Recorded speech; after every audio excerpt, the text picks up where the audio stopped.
पश्चिम बंगाल की राजनीति में आज एक बड़ा उलटफेर देखने को मिल रहा है। दशकों तक वामपंथ और फिर ममता बनर्जी के नेतृत्व वाली तृणमूल कांग्रेस का गढ़ माने जाने वाला ये राज्य अब बदलता हुआ नजर आ रहा है। ताजा रुझानों ने साफ संकेत दिए हैं कि इस बार जनता ने परिवर्तन के पक्ष में वोट किया है और इस परिवर्तन के केंद्र में है प्रधानमंत्री नरेंद्र मोदी और गृह मंत्री अमित शाह की रणनीति। मतगणना के शुरुआती रुझानों में भाजपा ने जिस तरह से बढ़त बनाई है उसने पूरे देश का ध्यान अपनी ओर खींच लिया है।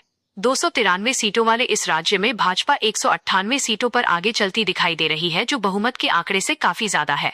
वहीं तृणमूल कांग्रेस 88 सीटों पर सिमटती नजर आ रही है।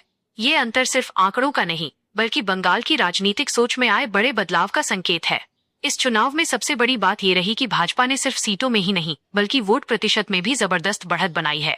करीब 45% वोट शेयर के साथ भाजपा ने तृणमूल कांग्रेस को पीछे छोड़ दिया है। ये वही बंगाल है जहां कभी भाजपा का नाम तक नहीं लिया जाता था और आज वही पार्टी सरकार बनाने की दहलीज पर खड़ी है।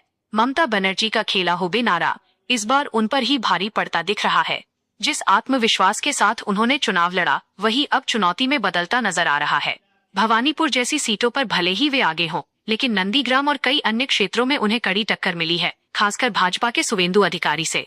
राज्य के कई हिस्सों से तनाव और हिंसा की खबरें भी सामने आई हैं, जो इस चुनाव की गंभीरता को दर्शाती हैं।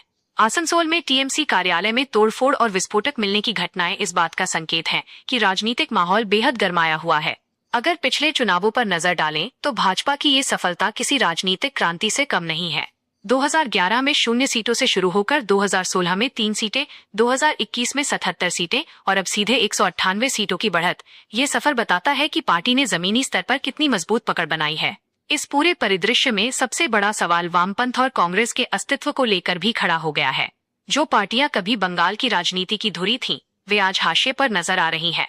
अगर ये रुझान नतीजों में बदलते हैं तो ये साफ होगा कि पश्चिम बंगाल में भाजपा और नरेंद्र मोदी की आंधी चल चुकी है। सोनार बांग्ला का सपना अब साकार होता दिख रहा है और ममता बनर्जी के लिए ये सिर्फ सत्ता खोने का मामला नहीं बल्कि राजनीतिक भविष्य की सबसे बड़ी चुनौती बन सकता है। बंगाल की जनता ने इस बार साफ संदेश दिया है, परिवर्तन तय है और सत्ता का खेल अब बदल चुका है।